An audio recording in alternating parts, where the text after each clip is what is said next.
7 ta' Lulju, Beati Roger Dickinson u Ralph Milner, martri, ħadu l-martirju għal-ħabta tas-sena 1591.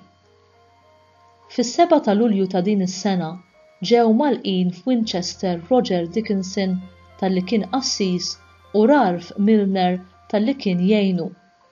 Milner kien jaħdem fir-Raba u kien imtella bħala Protestant. Beda jqabbel il-ħajja tal-ġirien Kattoliċi u Protestanti u b'sorpriża ta' sħabu l-Protestanti beda jmur jitgħallem il-fidi Kattolika u talab li jidħol fil-Knisja tagħna.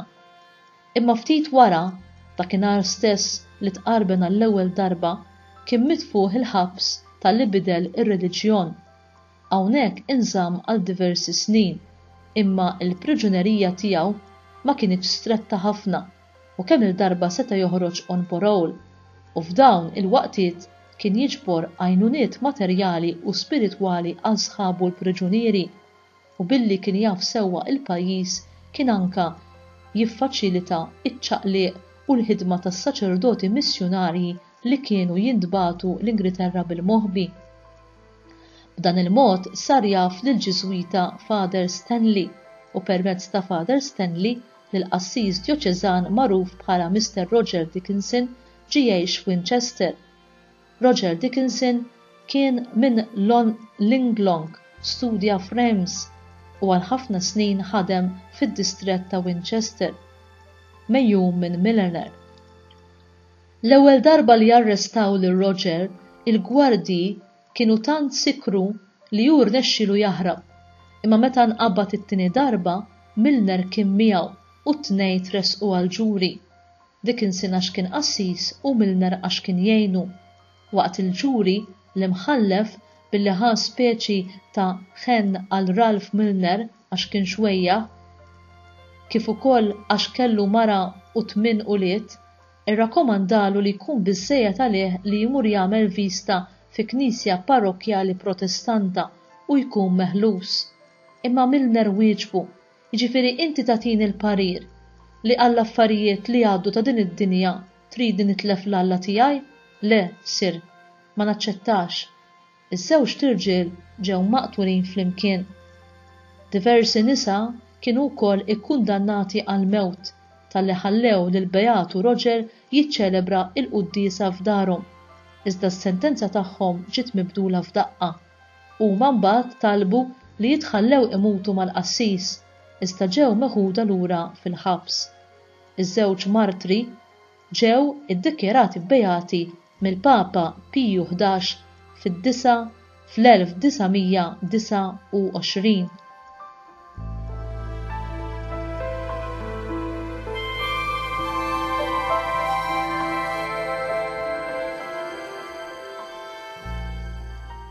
Fl-introduzzjoni tad-dikret dwar l-ekumeniżmu Unitatis Redintegratio tal-21 ta' Novembru tas-sena 1964 insibu dan li ġej.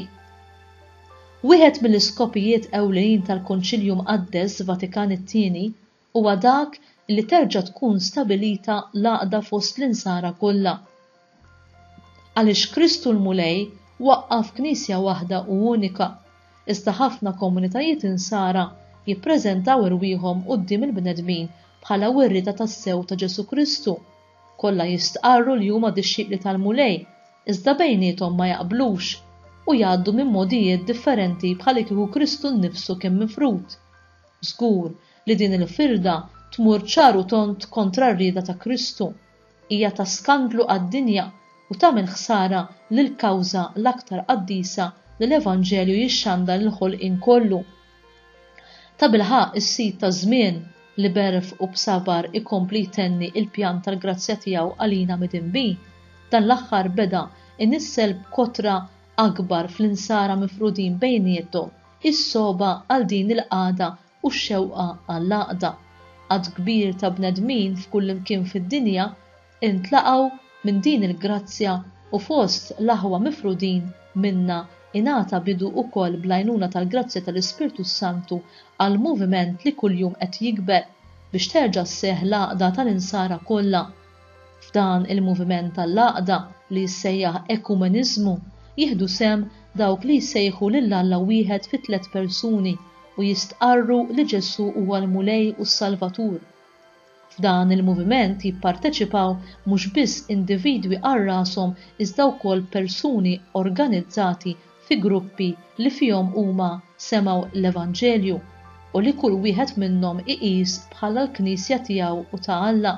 Madankollu kważi kulħadd min b'mod u min b'ieħor jixtieq li jkun hemm Knisja ta' Alla waħda u viżibbli li tkun tassew universali u li tkun mibgħuta lid-dinja kollha biex id-dinja tikkonverti għall-Evanġelju u ssalva għall-glorja ta' Alla. Għalhekk dan il-Konċilju Mqaddes iqis bil-ferħ dan kollu u wara li diġà iddikjara id-dottrina dwar il-Knisja imqanqal mix-xewqa li jerġa' jġib il-għaqda fost id-dixxipli kollha ta' Kristu, irid jipproponi lill-Kattoliċi kollha il-mezzi, il-metodi u l-modi li bihom huma jistgħu iwieġbu għal din is-sejħa u l-grazzja divina. Aktar tard fl-istess dokument insibu dan li ġej.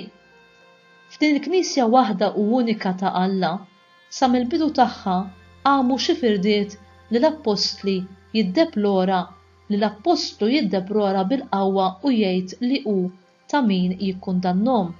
Iżda fis-sekli li ġew wara għamu tilwimiet akbar u xi komunitajiet mhux żgħar infirdu mill-komunjoni sħiħa tal-Knisja Kattolika, xi drabi mhux mingħajr ħtija ta' xi bnedmin minn naħa u minn oħra.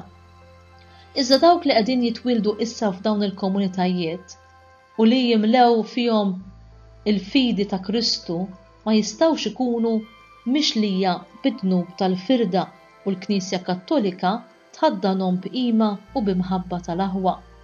Illum f'ħafna nħawi tad-dinja bl-ispirazzjoni tal-grazzja tal-Ispirtu Santu qegħdin jittieħdu ħafna inizjattivi bit-talb bil-kelma u bil-ħidma biex tintlaħaq dik il-milja tal-unità li Ġesu Kristu jrid. Għalhekk dan is-Sinodu Mqaddes iħeġġeġ lill-fidili Kattoliċi kollha sabiex fil-waqt li jarfu s-sinjali ta' żminijiet jieħdu sehem bil-ħerqa fil-ħidma ekumenika. Moviment ekumeniku nifhmu dawk l-attivitajiet u dawk l-inizjattivi li skont il-ħtiġijiet differenti tal-Knisja u l-opportunitajiet ta' żmien jitqanqlu u huma maħsuba biex iġibu l-qudiem l-għaqda tal-insara bħalma huma l-ewwel l-isforzi kollha biex ikunu evitati dawk il-kliem, ġudizzji u emejjel li ma jirriflettux skont il-ħaq u s-sewwa il-qagħda tal-aħwa mifrudin u għalhekk jagħmlu iżjed diffiċli ir-relazzjonijiet reċiproki. 2 imbagħad jiġi d-dijalogu bejn esperti imħarġin sewwa f'laqgħat tal-insara minn diversi knejjes jew komunitajiet li jsiru fi spiritu reliġjuż. F'dan id-dijalogu kull wieħed minnhom ifisser iżjed fil-fond it-tagħlim tal-komunità tiegħu u jippreżenta b'mod ċar il-karatteristiċi tagħha. Għaliex b'dan id-dijalogu l-ħadd jista' jikseb tarif aktar eżatt tat-tagħlim u tal-ħajja reliġjuża ta' kull waħda mill-komunitajiet u jibda jippreżenthom iżjed, japprezzhom iżjed. 3 barra minn hekk dawn il-komunitajiet jaslu għal kollaborazzjoni akbar fil-qagħda ta' dawk id-drimiriet kollha li titlob kull kuxjenza nisranija għal ġid komuni fejn dan huwa permess. Huma jinġabru flimkien fit-talb. 4 fl-aħħar nett f'dan il-moviment ekumeniku kulħadd jitwassal biex jeżamina ruħu fuq il-fedeltà tiegħu lejn ir-rieda ta' Kristu dwar il-Knisja u fejn jeħtieġ jidħol bl-enerġija kollha għal ħidma ta' tiġdid u ta' riforma. Din ix-xewqa qaddisa li l-insara kollha jingħaqdu fi Knisja waħda u unika ta' Kristu jisbqu l-isforzi u l-ħila tal-bnedmin. Għalhekk ejjew inqegħdu t-tama kollha fit-talb ta' Kristu għall-Knisja, fl-imħabba tal-missier għalina, fil-qawwa tal-Ispirtu Santu u din it-tama ma tqarraqx bina għax l-imħabba ta' Alla issawbet fi qlubna permezz tal-Ispirtu Santu li kien mogħti lilna. Rumani kapitlu 5 vers 5. U inti kemm timpenja ruħek f'talb għall-għaqda fost l-insara.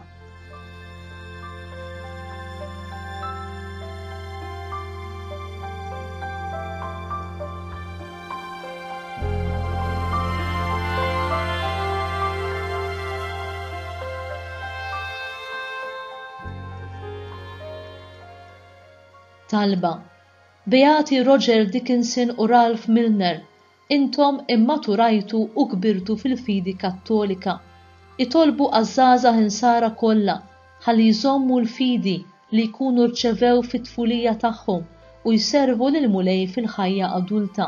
Għalkemm intom sofrejtu ħafna saħansitra l-martirju, bqajtu paċenzjużi imqawwijin mill-grazzja ta' Alla sal-aħħar.